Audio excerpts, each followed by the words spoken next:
Hello everyone, welcome to Home Studio. I'm Camilla Pasetto and today Home Studio is bookcase. So we're going to talk about what is inspiring for movement artists and for movement educators.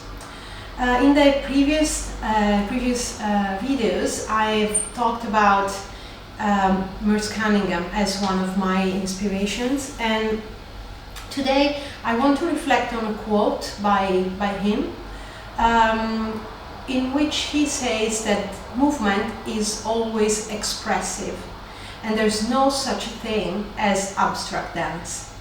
So this quote can be surprising from Merce Cunningham, because when you watch his dance has been named abstract because his dances don't tell a story. So differently from ballet, in which through dance you tell a story, in Cunningham dances there's no story to be told, yet the movement is expressive in a different way. So in a way, what really grabs my attention, what I can subscribe, is the idea that you don't need extra expression to make movement expressive. Movement is expressive by itself. So ballet is beautiful, telling a story through movement is beautiful, but in order for movement to be interesting, you don't need a story.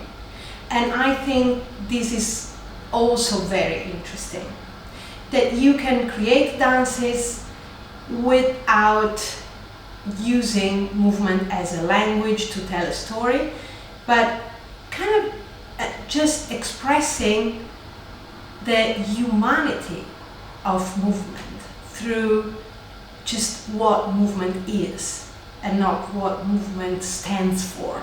Yeah. So I think that's really interesting, and somehow I can see this concept kind of parallel to another concept that really grabs my attention in Joseph Pilates' work, when he says, well, so, you know, this is movement, choreography, Merce Cunningham, this is movement education, re-education, Joseph Pilates. And he says, you know, Pilates is the complete coordination of body, mind and spirit.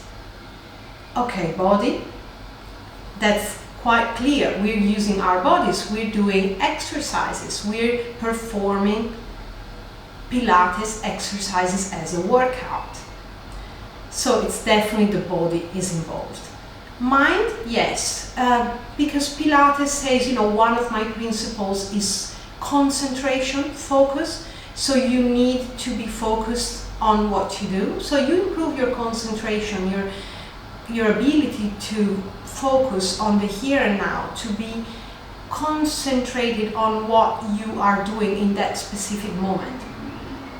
And this is, of course, the mind part of the Pilates exercise. So you're training your body, you're training your mind, but what's the spirit then? It's not a spiritual practice. It's not like yoga. You know, yoga in a way, it's a spiritual practice because it's linked to a very explicit philosophy, the Buddhist philosophy, and through movement you are kind of giving life, you're living that philosophy and or religion as well as moving. But in Pilates there's no philosophy in the back. So what is spiritual in Pilates?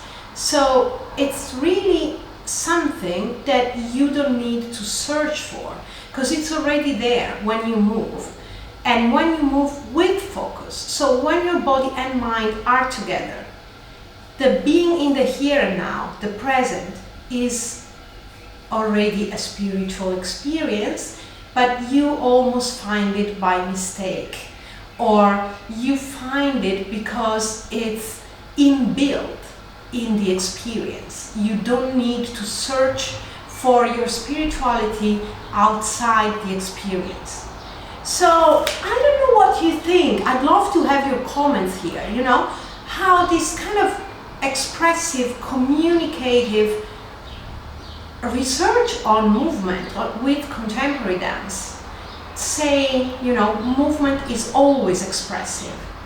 There's no such a thing as abstract dance. How can movement be abstract? We use our bodies to move, yeah? And then on the other side, Joseph Pilates saying, you know, Pilates is the complete coordination of body, mind, and spirit. How movement, creativity, movement art, and